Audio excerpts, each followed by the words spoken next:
Hello hi everyone. इस video में हम इंडियन पॉलिटी के कुछ इंपॉर्टेंट क्वेश्चंस करेंगे एंड घूम फिर कर इसी तरीके से क्वेश्चंस आते हैं, तो आपको वीडियो ध्यान से देखना है। चलिए शुरू करते हैं। Question number 1, the idea of concurrent list has been taken from the constitution of. समवर्ती सूची का विचार कौन से संविधान से लिया गया है? तो देखो, कॉन्करेंट लिस्ट का मतलब होता है एक ऐसी लिस्ट जहाँ पे सेंटर की गवर्नमेंट एंड स्टेट की गवर्नमेंट दोनों का अधिकार है, दोनों ही लॉ बना सकती है। तो देखो, हमारे संविधान में 3 तरह की लिस्ट होती हैं। एक होती है यूनियन लिस्ट, एक होती है स्टेट लिस्ट, एक होती है कॉन्करेंट लिस्ट। यूनियन लिस्ट पे सिर्फ यूनियन का अधिकार है, स्टेट लिस्ट पे सिर्फ स्टेट का अधिकार है एंड कॉन्करेंट पे दोनों का है, क्योंकि इंपॉर्टेंट टॉपिक्स होते हैं जिन पे दोनों ही बना सकते हैं। तो देखो, कॉन्करेंट लिस्ट कहाँ से लिया गया है? ये लिया गया है ऑस्ट्रेलिया से। बी आंसर इसका सही है। इसी के साथ कुछ और देख लेते हैं, हमने कौन से प्रोविज़न किस कॉन्स्टिट्यूशन से लिए हैं। ठीक है, तो कुछ चीज़ें दूसरों की अच्छी लगती हैं, दूसरे कॉन्स्टिट्यूशन की हमें अच्छी लगी तो उनकी अपनाई हैं। तो देखो, ब्रिटेन से लिया है पार्लियामेंट्री गवर्नमेंट, ये बहुत इंपॉर्टेंट है। पार्लियामेंट्री गवर्नमेंट कहाँ से लिया है, याद रखना, ब्रिटेन से लिया है। सिंगल सिटीजनशिप जो होती है कि ऐसा नहीं है कि स्टेट की अलग सिटीजनशिप मिल गई, सेंटर की अलग मिल गई, नहीं, सिर्फ एक ही सिटीजनशिप। यदि तुम भारत के नागरिक हो तो तुम्हारी एक ही सिटीजनशिप है, तो ब्रिटेन से ही ये लिया गया है। रूल ऑफ लॉ ये भी ब्रिटेन से लिया गया है एंड बाईकैमरलिज्म ये भी ब्रिटेन से लिया गया है।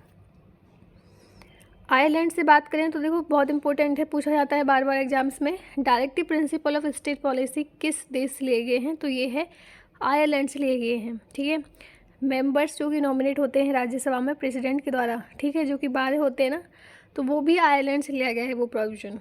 अमेरिका से क्या क्या लिया गया है? तो देखो, प्रेसिडेंट का इम्पीचमेंट जब करते हैं तो अमेरिका से ये प्रोविजन लिया है। सुप्रीम कोर्ट और हाई कोर्ट के जज का रिमूवल यदि करना है, ये प्रोविज़न भी अमेरिका से लिया गया है। फंडामेंटल राइट्स ये बहुत ज़रूरी है, फंडामेंटल राइट्स इसको याद रख लेना, ये बहुत ज़रूरी है, ये भी अमेरिका से लिया गया है। इसके अलावा जुडिशल रिव्यू कि कोई भी ऐसा टॉपिक जिस पे फैसला हो चुका है लेकिन फिर भी दोबारा इसका जुडिशल रिव्यू करेंगे, तो ये वाला प्रोविज़न अमेरिका से लिया गया है। एंड फंडामेंटल ड्यूटीज़ रसिया से ली गई हैं। बहुत इंपॉर्टेंट स्लाइड है, स्क्रीनशॉट ले लेना। इसमें से क्वेश्चन आता ही है कि कौन सा प्रोविज़न कहाँ से लिया है। तो फंडामेंटल ड्यूटी जो है यूएसएसआर भी कहते हैं इसको, रसिया से लिया गया है। क्वेश्चन नंबर 2 पे आते हैं। Who among the following can remove the governor of a state from office? निम्नलिखित में से कौन किसी राज्य के राज्यपाल को पद से हटा सकता है? तो देखो, राज्य को नियुक्त कौन करता है? प्रेसिडेंट। तो इसके प्लेजर में ही जो गवर्नर का ऑफिस होता है उसके प्लेजर में ही होता है, तो वो जब चाहे तब हटा सकता है। लेकिन ऐसा नहीं है कि वो अपनी मर्ज़ी से ऐसे हटा दे, कोई वैलिड रीज़न होना चाहिए, सब सहमत होने चाहिए, तब जाके गवर्नर हटाया जा सकता है। लेकिन प्रेसिडेंट का नाम आता है कि प्रेसिडेंट उसको हटा सकता है। ठीक है, तो देखो, इनमें से हो जाएगा ऑप्शन सी सही, प्रेसिडेंट ऐसा कर सकता है। Option C is the right answer, president. इसके अलावा कुछ आर्टिकल देख लेते हैं जो कि गवर्नर से रिलेटेड हैं। तो देखो, आर्टिकल 153 कहता है कि हर स्टेट के लिए गवर्नर होना चाहिए। आर्टिकल 155 कहता है कि गवर्नर जो होता है स्टेट का वो प्रेसिडेंट के द्वारा अपॉइंट होना चाहिए। 57 में एलिजिबिलिटी की बात होती है कि इसकी एज जो है वो 35 होनी चाहिए। 161 जो आर्टिकल है वो क्षमा शक्तियों के बारे में बात करता है, जैसे प्रेसिडेंट की क्षमा शक्तियाँ होती हैं आर्टिकल 72 के अंतर्गत, वैसे ही गवर्नर की भी शक्तियाँ होती हैं कि वो किसी को क्षमा कर सकता है। ठीक है, पार्डन, रिप्राइविटी सी। तो देखो, जब क्षमा वाली शक्तियाँ जो होती हैं वो प्रेसिडेंट की तो इस तरीके से होती हैं कि वो फांसी की सज़ा को भी रोक सकता है, लेकिन जो गवर्नर की शक्ति होती है वो किसी की फांसी की सज़ा को नहीं रोक सकता, बल्कि कम कर सकता है, या फिर और सारी शक्तियाँ उसके पास हैं, लेकिन मृत्यु को क्षमा करने की शक्ति उसके पास नहीं है। चलिए आगे बढ़ते हैं। क्वेश्चन नंबर 3 आता है। Which of the following state of India were union territory before becoming state? Bharat के निम्नलिखित राज्यों में से कौन से राज्य बनने से पहले केंद्र शासित प्रदेश थे? तो पहले जब इंडिया बना था तो उससे पहले वो यूनियन टेरिटरीज में काउंट होते थे, लेकिन अब वो स्टेट बन चुके हैं, फुल फ्लैज स्टेट। तो देखो, option A Himachal Pradesh and Tripura हैं क्या वो? Option B Himachal Pradesh, Manipur and Tripura है।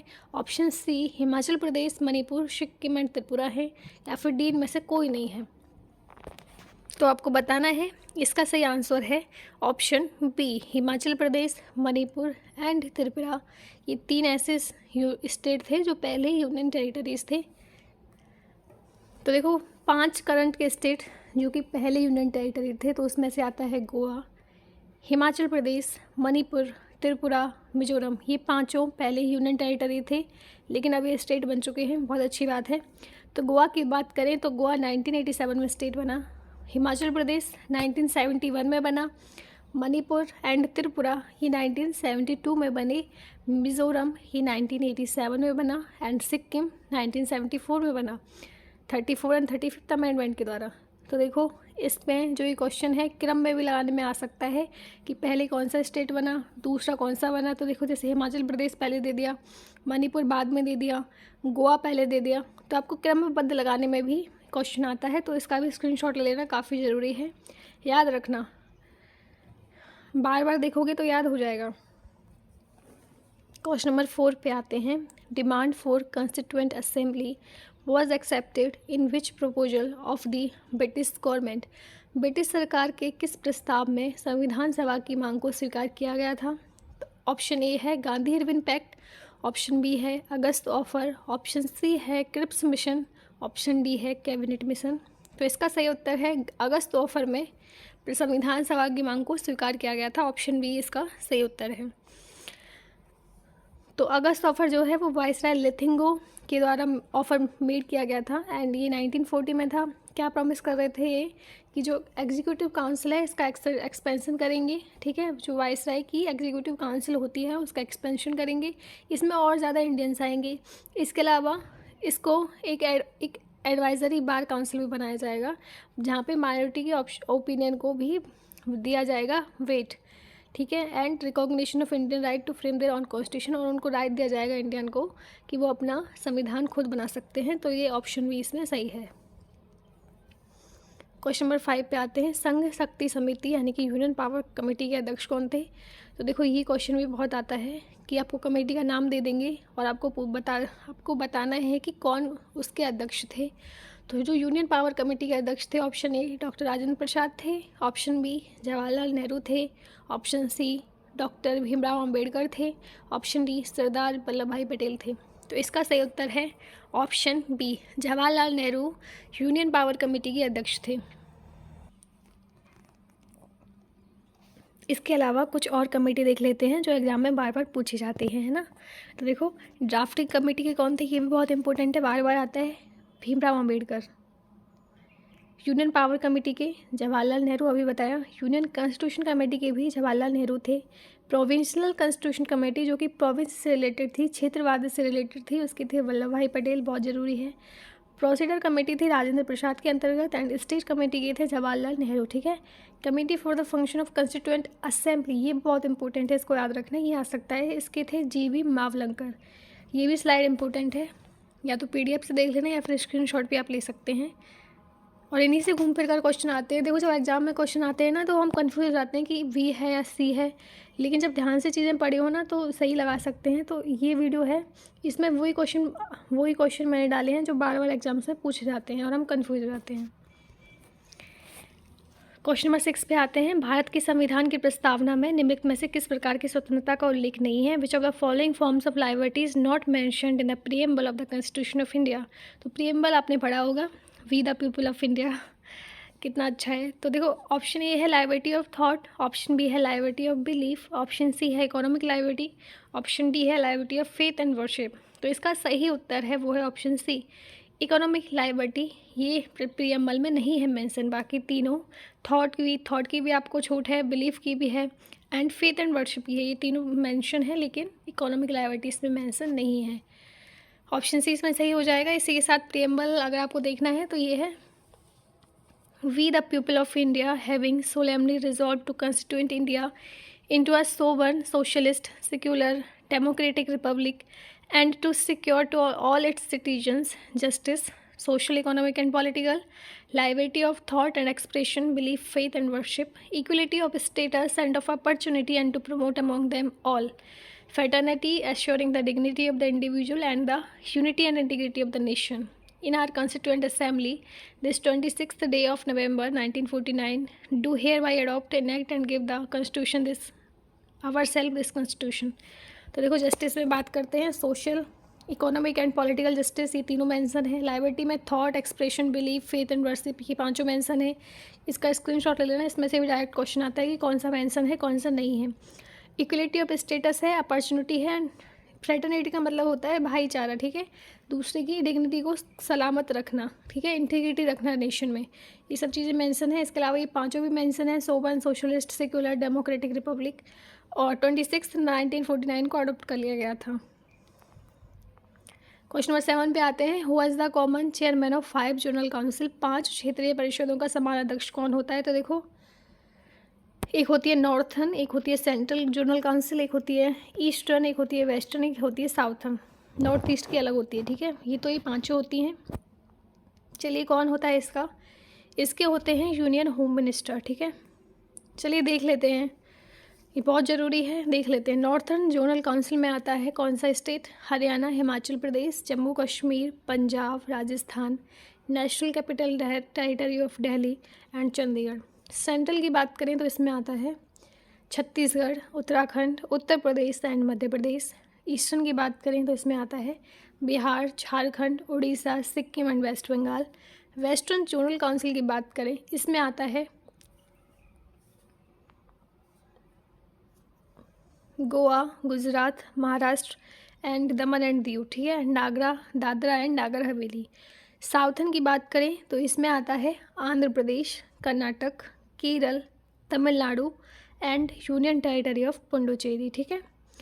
इसके अलावा नॉर्थ ईस्ट का क्यों नहीं है, क्योंकि नॉर्थ ईस्ट की जो स्टेट हैं, जैसे कि इसमें असम आता है, अरुणाचल प्रदेश आता है, मणिपुर, त्रिपुरा, मिजोरम, मेघालय एंड नागालैंड, ये 7 स्टेट आते हैं नॉर्थ ईस्ट में। ये जनरल काउंसिल में इसलिए इंक्लूडेड नहीं है क्योंकि इनके प्रोविजन इनकी जो देख रेख होती है वो नॉर्थ ईस्ट काउंसिल द्वारा होती है, जो कि नॉर्थ ईस्ट काउंसिल एक्ट 1970 के द्वारा 72 के द्वारा गठन किया गया था। तो इनकी देख रेख इसी में हो जाती है, तो इनको जनरल काउंसिल की ज़रूरत नहीं पड़ती। नौ क्वेश्चन नंबर 8 पे आते हैं, in how much time the proclamation of emergency must be approved by the both the houses of parliament. तो आपातकाल की उद्घोषणा को संसद के दोनों सदनों द्वारा कितने समय में अनुमोदित किया जाना चाहिए। Option A 15 days, option B 1 month, option C 2 month, option D 3 month. तो देखो इसका उत्तर है सही बी, 1 महीने के अंतर्गत जो इमरजेंसी है उसको अप्रूव कर दिया जाना चाहिए, ठीक है। ये प्रेसिडेंट जो है पार्लियामेंट के समक्ष रखता है अपनी बात कि इमरजेंसी चालू करनी है, तो 1 महीने के अंतर्गत फैसला होना चाहिए। इसके अलावा जब रिवोक करने की बात आती है, हटाने की बात आती है, तो प्रेसिडेंट खुद हटा सकता है। लेकिन यदि उसको चालू जैसे हो गई, प्रेसिडेंट आपातकाल चालू हो गया, जैसे नेशनल जो वॉर से रिलेटेड है, आर्टिकल 352 से रिलेटेड है, यदि वो लग गई एक बार, तो यदि उसको वापस से बढ़ाना है तो 6 महीने का अंतराल होता है कि 6 महीने में आपको दोबारा से पार्लियामेंट के पास उसको अप्रूव कराना पड़ेगा। बिना अप्रूवल के वो ख़त्म हो जाती है, 6 महीने के बाद अपने आप ही वो एक्सपायर हो जाती है। तो 6 महीने का टाइम पीरियड होता है, 6 महीने के बाद दोबारा से उसको रिन्यू कराना पड़ता है, ठीक है। तो पार्ट 18 में इसकी बात होती है आर्टिकल 352 से 360 तक। आर्टिकल 352 जो है वो नेशनल इमरजेंसी है कि वो वॉर से रिलेटेड है, एक्सटर्नल एग्रेशन कुछ हो गया, युद्ध हो गए। आर्टिकल 356 आता है वो प्रेसिडेंट रूल है, स्टेट इमरजेंसी है कि स्टेट में कॉन्स्टिट्यूशन के हिसाब से चीज़ें नहीं चल रही हैं तो प्रेसिडेंट रूल लगाया जाता है। एंड आर्टिकल 360 जो है वो फाइनेंशियल इमरजेंसी से रिलेटेड है। नेशनल इमरजेंसी 3 बार लगाई जा चुकी है और स्टेट इमरजेंसी कई बार लगाई जा चुकी है, लेकिन फाइनेंशियल इमरजेंसी एक भी बार नहीं लगाई गई है।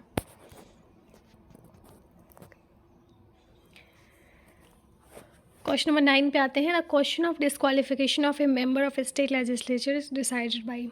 राज्य विधानमंडल के सदस्य की अयोग्यता का प्रश्न किसके द्वारा तय किया जाता है। Option A president, option B state legislature, option C governor, option D chief minister. इसका सही आंसर है ऑप्शन सी, गवर्नर के द्वारा तय किया जाता है। तो देखो वैसे तो जो इलेक्शन कमीशन ऑफ इंडिया होता है, रिप्रेजेंटेशन ऑफ पीपल एक्ट 1951 के अंतर्गत वो तय करता है कि क्या डिस्क्वालिफिकेशन होनी चाहिए एंड क्या क्या प्रोविजन होते हैं। लेकिन जो गवर्नर होता है वो फाइनल होता है इसमें कि जो स्टेट लेजिस्लेचर है कोई, क्या वो जो रिप्रेजेंटेशन ऑफ पीपल एक्ट 1951 में रूल्स हैं उसके अकॉर्डिंग डिस्क्वालीफाई होता है क्या, तो ये इसमें गवर्नर का रोल आता है, ठीक है। लेकिन बाकी सारा चीज़ें तय करती है इलेक्शन कमीशन ऑफ इंडिया। चलिए आगे बढ़ते हैं, क्वेश्चन नंबर 10 पे आते हैं, in which of the following institution the जज of supreme court are allowed to work after retirement. किस संस्थान में सर्वोच्च न्यायालय के न्यायाधीशों को सेवानिवृत्ति के बाद काम करने की अनुमति है? ऑप्शन ए सुप्रीम कोर्ट में, ऑप्शन बी हाई कोर्ट में, ऑप्शन सी दोनों में, या फिर ऑप्शन डी किसी में नहीं। तो देखो, जो जज होते हैं ना सुप्रीम कोर्ट की, बहुत ही एक्सट्रीम पोजीशन है, बहुत ही हाई लेवल की पोजीशन है। इसके बाद इनको मना कर दिया जाता है कि तुम्हें अब कहीं काम नहीं करना है। तो इसमें सही उत्तर है option D, none of the above. वो रिटायरमेंट के बाद कहीं पर भी काम नहीं कर सकते। अपनी खुद की जीविका चलानी है वो अलग बात है, लेकिन जो गवर्नमेंट इंस्टीट्यूशन है उसमें वो काम नहीं कर सकते। और अगर एस्टेब्लिशमेंट की बात करी जाए सुप्रीम कोर्ट की, तो आर्टिकल 124 के अंतर्गत आती है। हु अपॉइंट द जज ऑफ स्टेट हाई कोर्ट? इसका सही उत्तर है डी, प्रेसिडेंट अपॉइंट करता है chief justice of India and governor of state के कंसल्टेशन में, याद रखना। क्वेश्चन नंबर 12 पे आते हैं। क्रिएशन ऑफ न्यू स्टेट और change in name of state need amendment in which of the following schedule? यदि कोई नया स्टेट बनाना है और उसमें नाम चेंज करना है, तो किस प्रोविजन में आपको, किस शेड्यूल में आपको अमेंडमेंट करने की ज़रूरत है? तो देखो, फर्स्ट शेड्यूल ही बताता है यूनियन एंड टेरिटरी, तो ऑप्शन ए इसका सही उत्तर हो जाएगा। तो first schedule of Indian constitution में आते हैं यूनियन और स्टेट, ठीक है। तो इसी के हिसाब से ऑप्शन ए सही हो जाएगा।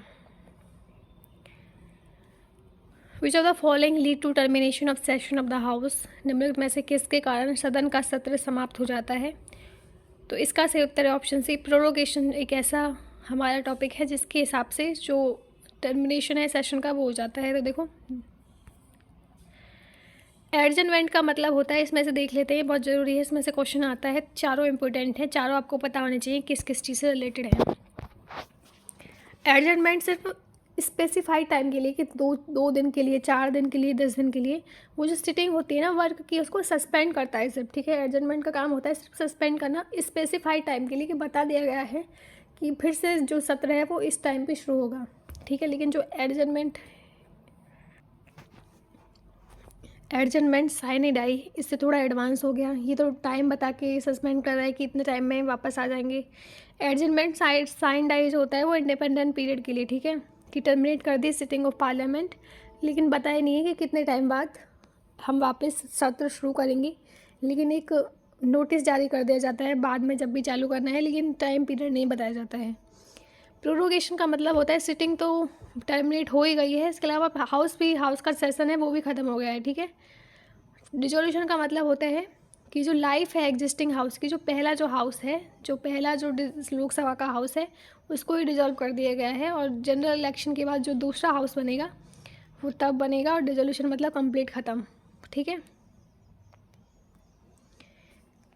Which of the following can be amended by special majority of parliament and consent of state? निम्नलिखित में से किसी संसद के विशेष बहुमत और राज्यों की सहमति से संशोधन किया जा सकता है? तो देखो, मैंने आपको पिछले वीडियोज़ में बताया है कि कुछ ऐसी चीज़ें होती हैं जिन पे सिंपल मेजोरिटी से वो पास कर दी जाती हैं, कुछ ऐसी होती हैं जो स्पेशल मेजोरिटी जिसमें लगती है, एंड कुछ, क्योंकि वो बहुत इंपॉर्टेंट है, कुछ ऐसी होती है जिसमें स्पेशल मेजोरिटी के साथ साथ स्टेट का भी कंसेंट चाहिए होता है, क्योंकि इसमें तीनों ही इफेक्ट हो रहे हैं, स्टेट भी इफेक्ट हो रहा है एंड जो सेंटर है वो तो अफेक्ट हो ही रहा है।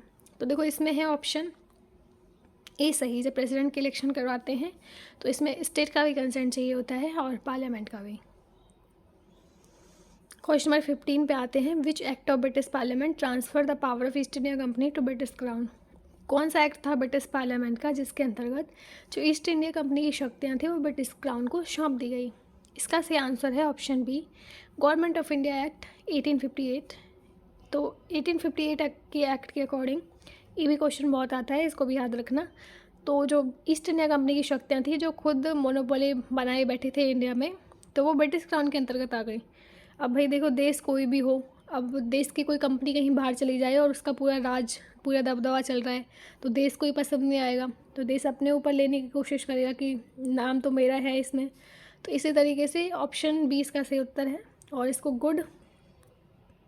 इसको act of good government of India भी कहा जाता है इस एक्ट को। इसके साथ कुछ और एक्ट देख लेते हैं, जैसे चार्टर एक्ट 1835 था, ये था इंग्लिश एजुकेशन एक्ट इसको भी कहते हैं। इसके अलावा ये लॉर्ड विलियम बेंटी के टाइम पे था। क्यों था? मतलब इसका उद्देश्य क्या था कि फ़ंड रीएलोकेट करना है ताकि एजुकेशन और लिटरेचर पे स्पेंड किया जाए। अच्छा एक्ट था ये।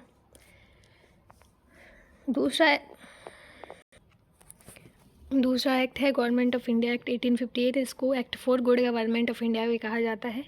इसके हिसाब से ब्रिटिश ईस्ट इंडिया कंपनी जो है वो लिक्विडिफाई हो गई और सारी शक्तियाँ ब्रिटिश क्राउन के अंतर्गत आ गई। नेक्स्ट हमारा चार्टर एक्ट है 1853। इसका जो उद्देश्य था वो था सिविल सर्विस के लिए सबके लिए ओपन करना। ऐसा नहीं है कि सिर्फ ब्रिटिश ही सिविल सर्विसेज में जाएंगे, एंड इंडिया के लिए भी अब खुल गया था। इसके अलावा लोकल गवर्नमेंट का भी सिस्टम इसमें इंट्रोड्यूस किया गया था। चार्टर एक्ट 1833 की बात करते हैं तो इसने मोनोपोली जो थी ईस्ट इंडिया कंपनी की ट्रेड में वो ख़त्म कर दी। ठीक है, इसने क्या किया कि जो ईस्ट इंडिया कंपनी थी उसको ब्रिटिश क्राउन के अंतर्गत एडमिनिस्ट्रेटिव बॉडी बना दिया गया और इसकी जो कॉमर्शियल बॉडी थी वो ख़त्म कर दी गई। ठीक है, इसके अलावा इस एक्ट में गवर्नर जनरल ऑफ बंगाल जो था उसको इंडिया का गवर्नर जनरल बना दिया गया था। सारे एक्ट इंपॉर्टेंट है, ये प्रोविजन इसमें से याद कर लेना। क्वेश्चन नंबर 16 पे आते हैं, किस अमेंडमेंट ने बाइफरकेट कर दिया east wide combined national commission for schedule caste को एंड शेड्यूल ट्राइब्स को इनटू टू सेपरेट बॉडीज। तो देखो पहले जो थी ना national commission for schedule caste and schedule tribe दोनों एक ही के अंतर्गत आती थी, लेकिन उसके बाद क्या हुआ, अमेंडमेंट हुई और दोनों अलग हो गई। अब शेड्यूल कास्ट के लिए अलग नेशनल कमीशन है और शेड्यूल ट्राइब के लिए अलग नेशनल कमीशन है। इसका सही आंसर है ऑप्शन ए 89 अमेंडमेंट एक्ट 2003 के अंतर्गत ये चीज़ें हुई।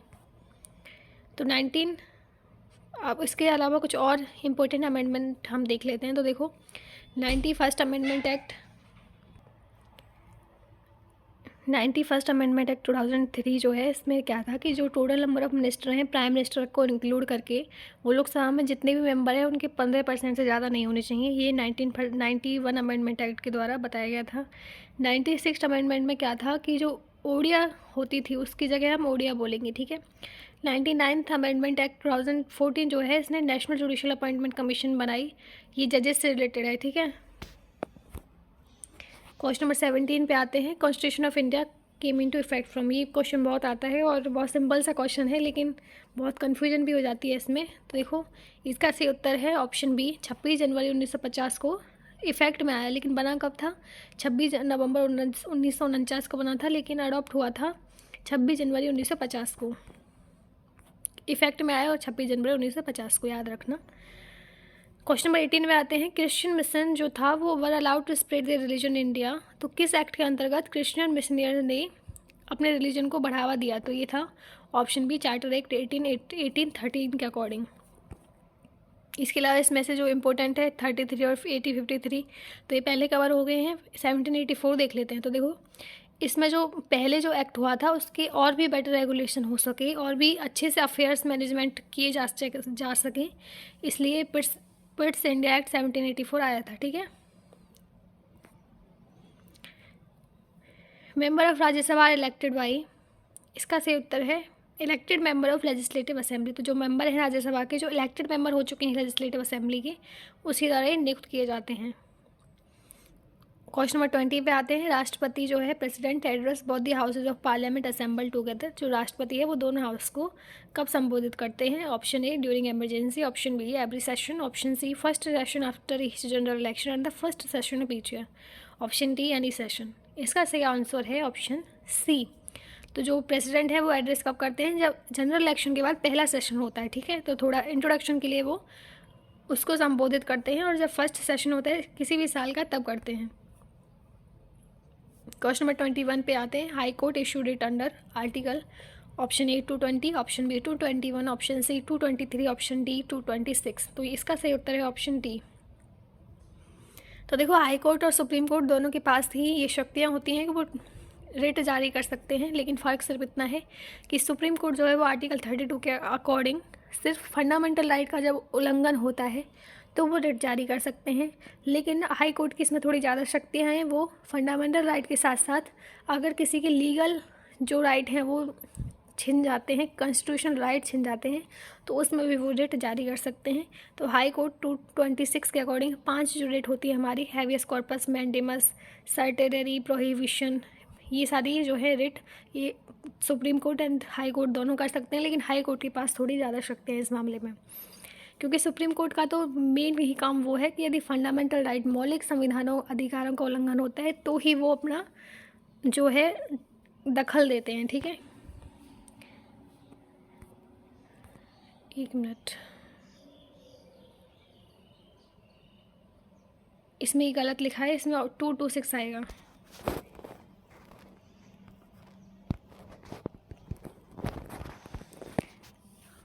Preamble declare India as a sovereign state, इसका क्या मतलब है कि सोवन स्टेट है? तो देखो ये भी आता है, प्रियम्बल में जितने वर्ड है ना उनका मतलब भी पूछ लिया जाता है। Option A, India is free to conduct her internal affairs. Option B, India is free to conduct her external affairs. Option C, India is to free conduct her internal as well as external affairs. Option D इसमें से कोई नहीं हो। देखो सी इसका सही उत्तर है। सोवन का मतलब होता है हम खुद में संप्रभु राज्य हैं, तो हमारा पूरा अधिकार है कि हम अपने आंतरिक और अपने बाहरी अफेयर्स को खुद सुलझाएं। ठीक है, अब किसी का दबदबा नहीं है कि जो अंग्रेज हैं वो बता रहे हैं, कुछ नहीं, सिर्फ हम खुद ही फैसले लेने के काबिल हैं। तो देखो इसमें सी सही हो जाएगा। सोवन का मतलब होता है हमारी आंतरिक और बाहरी जो मैटर्स हैं उसमें हम खुद ही फ्री हैं पूरा फैसला लेने के लिए। 23 पे आते हैं। Power of supreme Court of India to decide the dispute between centre and state fall under it's.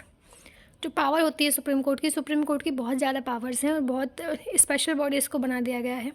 तो इसमें ये डिसाइड करती है कि जब सेंटर और स्टेट का झगड़ा होता है तो इसी के पास जाते हैं, कितनी बड़ी बात है। तो ये कौन से जुरिडिक्शन के अंतर्गत आता है? तो ये आता है ऑप्शन सी, ओरिजिनल जुरिडिक्शन। मतलब ऐसा किसी के पास नहीं है, सिर्फ इनके पास है। हाई कोर्ट के पास ये शक्तियाँ नहीं हैं, और हाई कोर्ट के पास इसलिए भी लिमिटेड है क्योंकि जिस क्षेत्र में हाई कोर्ट होता है सिर्फ उसी क्षेत्र की चीज़ें उसी हाई कोर्ट में जा सकती है, लेकिन सुप्रीम कोर्ट पूरे इंडिया के लेवल पे है। तो देखो सेंट्रल स्टेट में जब झगड़ा होता है तो उसमें ओरिजिनल जुरिडिक्शन के अंतर्गत सुप्रीम कोर्ट अपनी दखल देता है। तो ओरिजिनल जुरिडिक्शन मतलब जिसमें किसी के पास शक्तियाँ नहीं है, सिर्फ सुप्रीम कोर्ट का अधिकार है। ठीक है, और पहली बार सुप्रीम कोर्ट में जा रहे हैं।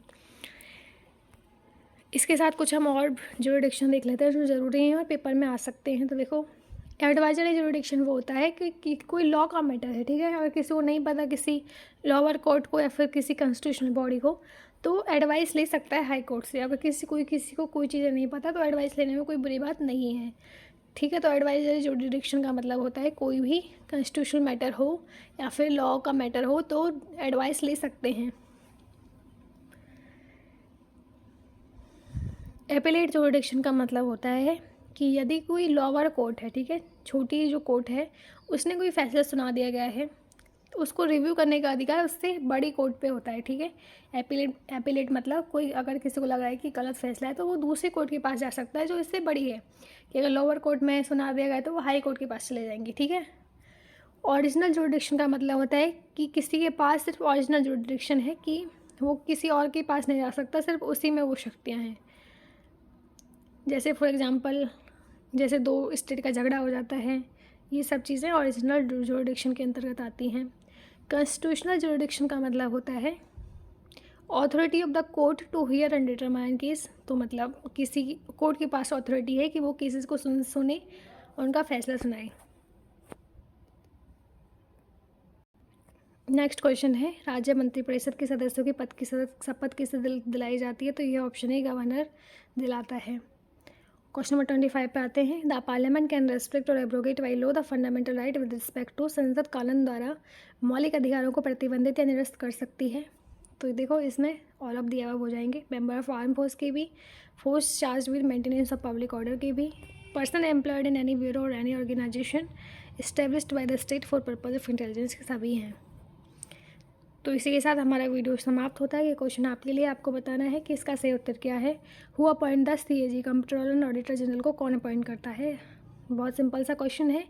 इसी के साथ हमारी वीडियो समाप्त होती है। Thank you for watching.